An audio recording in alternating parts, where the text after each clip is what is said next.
Hey guys, so I'm going to make this video for a particular reason. I just recently bought a bunch of retro Raygun miniatures, and when I got the package in the mail, I was excited and nervous at the same time.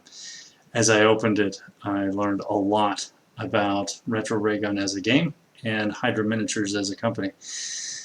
And I thought maybe this might help you if you've never bought from them. So let's get started.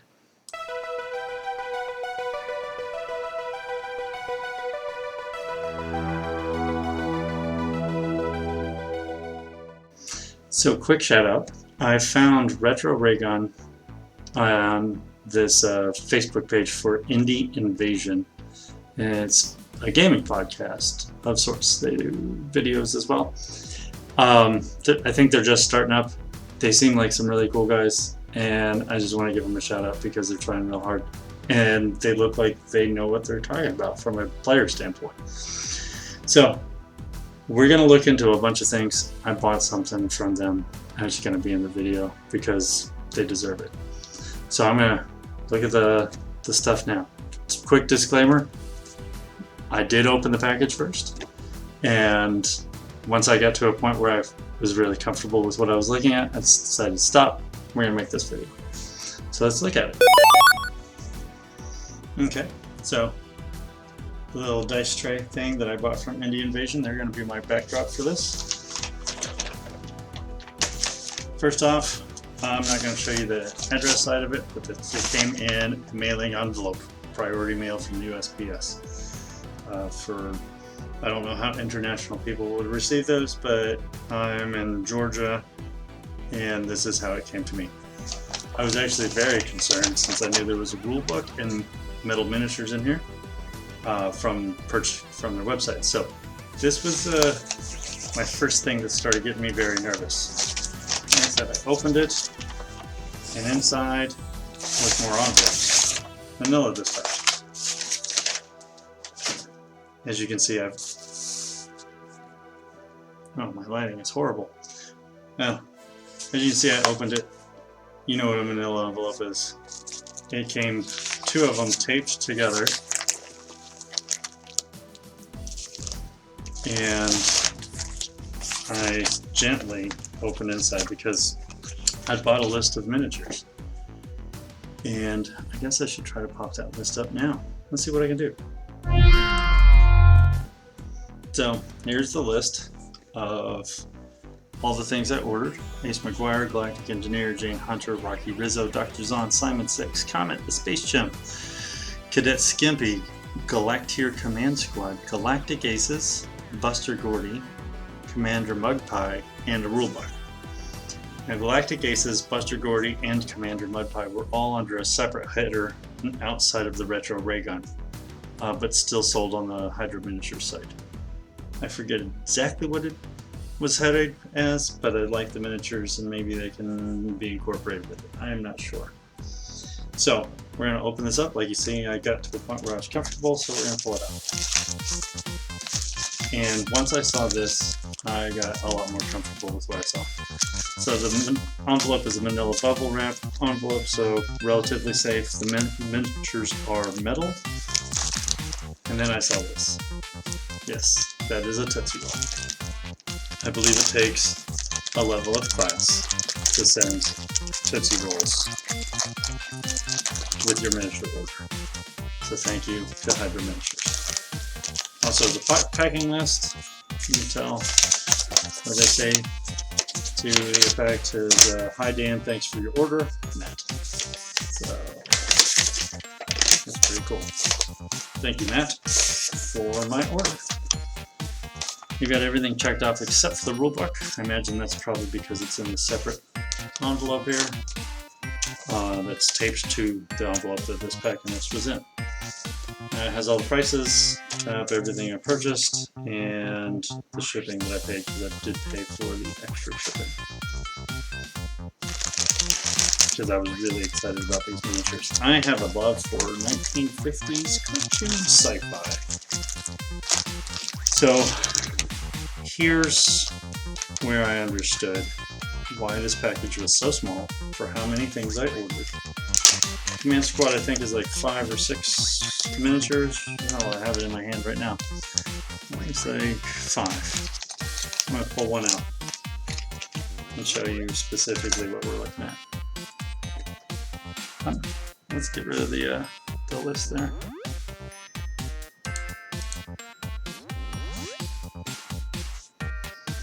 And if I can use the camera, you will eventually see.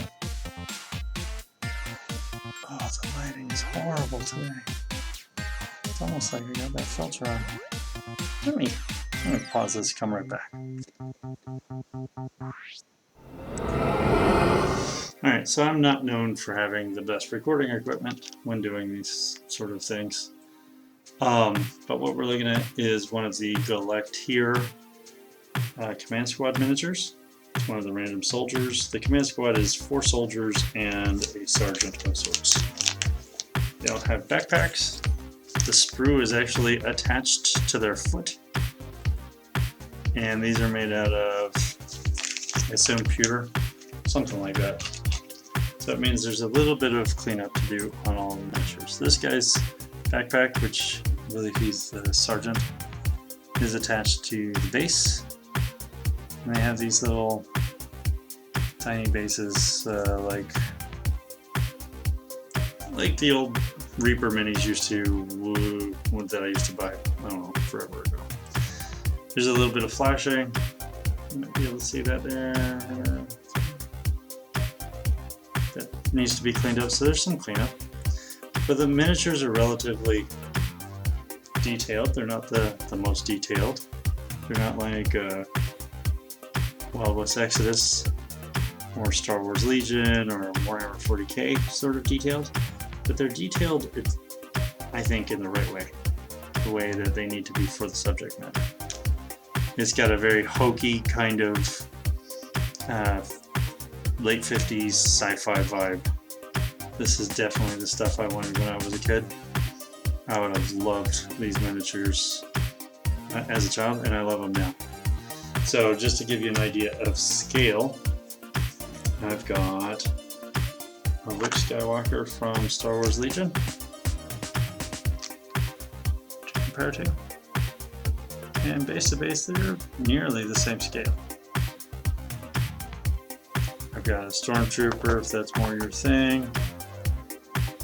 If they were sitting on the same bases, the Stormtrooper's actually a bit taller than the Sergeant by a good bit.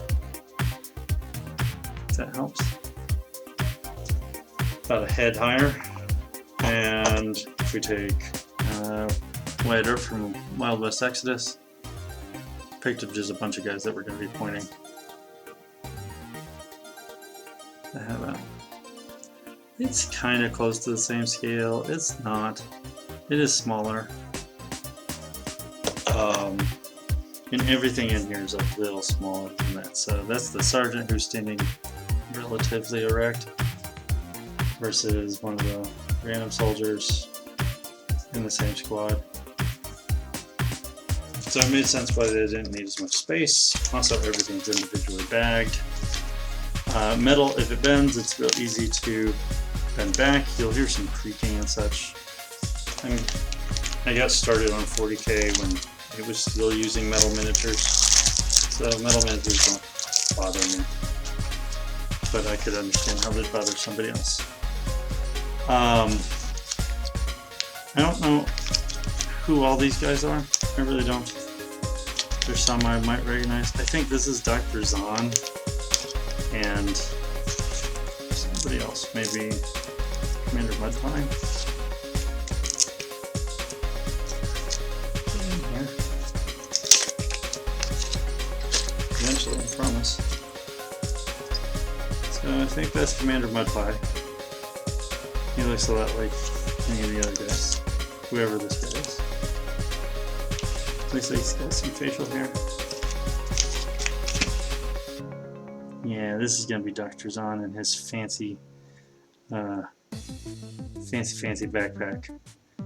I'll tell you right now, getting these to stick, this reminds me of old school first edition 40k. miniatures or even like the special blisters packs that they would sell. I know from experience getting that to stay is really difficult. Getting any of these to glue together is really difficult. I would definitely look into all of the different options that you have available for gluing metal to metal. I would not suggest using any sort of putty epoxy, as that just makes gaps bigger. So an all-purpose super glue of sorts.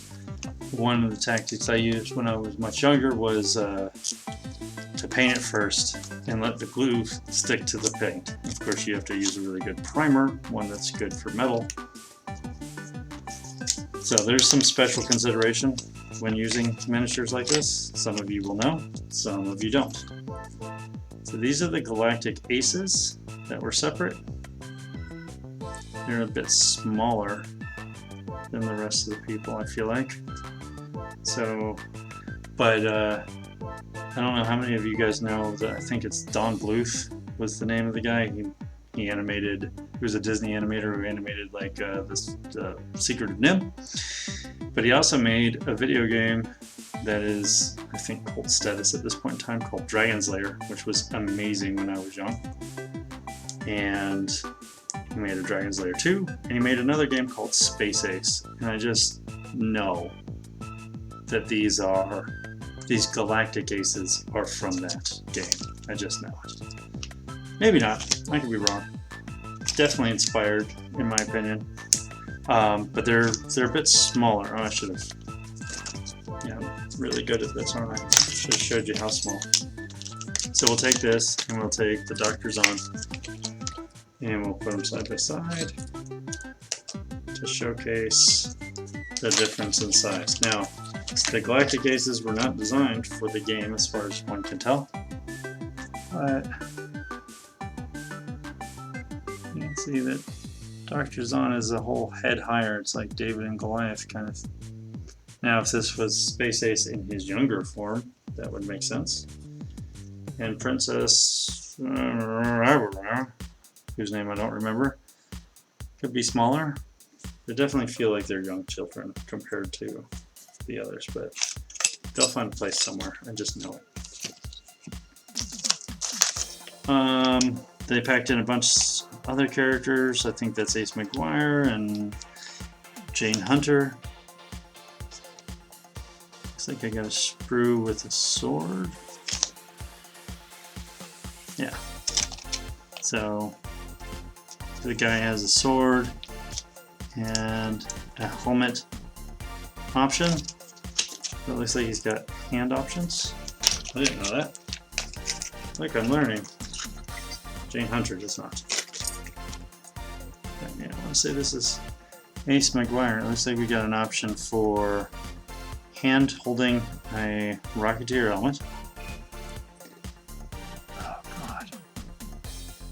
That's so horrible. No one's gonna watch this.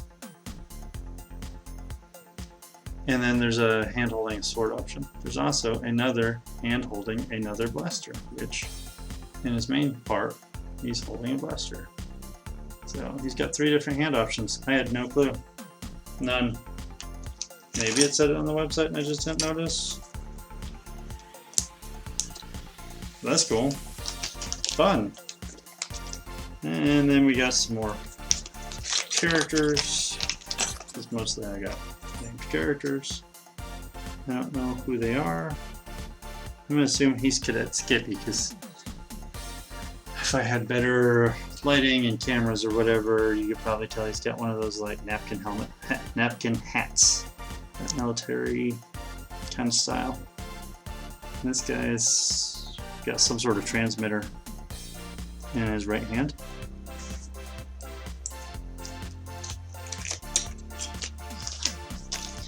It looks like they pulled them from bins and put them together in just pairs because they're ordered individually, each character. So there's the Buster Gordy, who is also not part of the game, but it's on the website, separate. He's nearly the same scale as this bearded Galacteer guy that I have here. Who maybe he's the engineer? I think he's the Galacteer engineer. So they're comparable.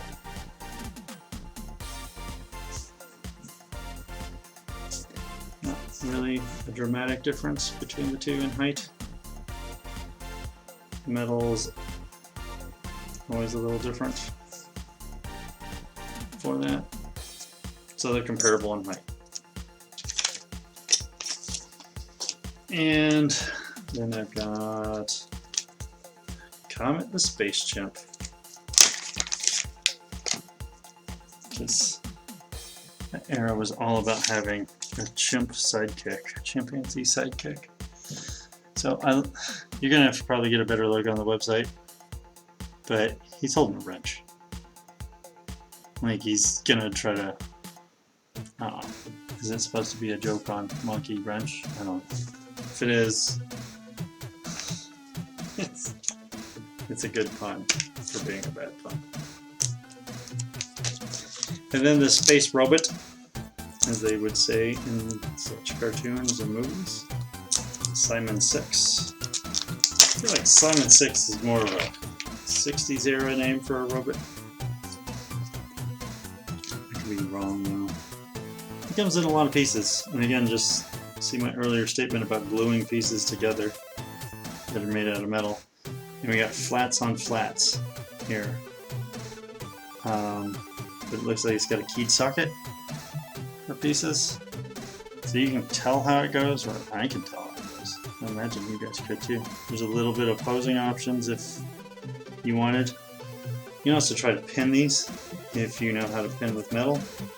If you don't, I wouldn't even suggest looking into it, because it's not my favorite thing to do. You can magnetize these. I've seen people try. Magnets typically don't stick to whatever process they use to to cast these, but it keeps their costs down using metal like this. It's hard to believe that metal would cost less than plastic, but it's more about the manufacturing process. This cheaper than the actual material. The material is more expensive for metal. So, got two arms. One's a gun. Looks like it bent in shipping just a little.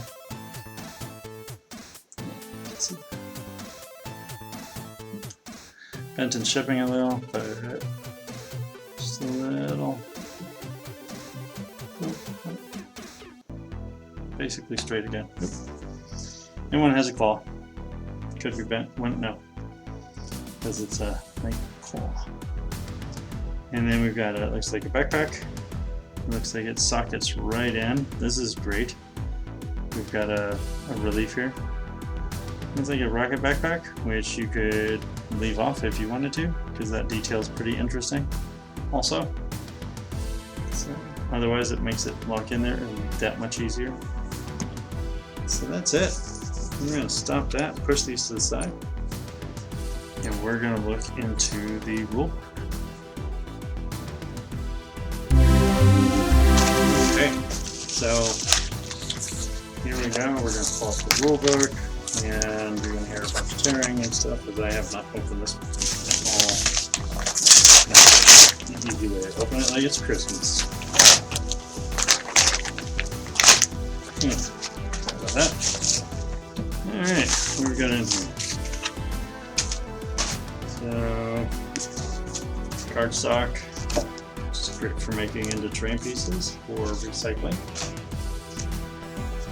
More cardstock. Let's see previous statement. And there we go. Retro Raygun. Action adventure in the Atomic Age. It's got the robots. So that's one of the factions. And it looks like a bunch of Galacteers storming. It's supposed to be a full color. Rules and Fiction by John Duma? I'm going to assume that's how to pronounce it. Can't remember. Creative director was Matt Beauchamp. So, No, because my camera sucks. Full color, nice pictures. A little bit of Photoshop on this. Maybe that's all renderings. Yeah, that's gonna be all probably renderings, not Photoshop. Some lovely pictures of painted miniatures. Robot Centurion, I think, is what that's called. So he's got like a Roman cape and kind of like a mohawk built into his head. But this is pretty cool. I like the designs at the top. Page numbers are very bold. Can't miss what page number you're on. Valkyrie biker, sledder, whatever you want to call it. That's neat. Line of sight rules. Like I said, I don't know anything about this game. Maybe I'll read through this, and if you guys are interested, let me know, and maybe I'll get through this, and we can do a little learn how to play video or something like that. This is really cool. I like it. I love this. Force lists. Yeah. This kind of reminds me of GW kind of games. Like, it was definitely inspired by. I mean, there you have all your character stats for a Black Tier Squad Basic, a Black Tier Squad added Heavy Weapon, Black Tier Squad added Engineer, Black Tier Squad added Heavy Weapon and Engineer. This is cool. I love these miniatures, wherever this terrain that they have here. It's interesting.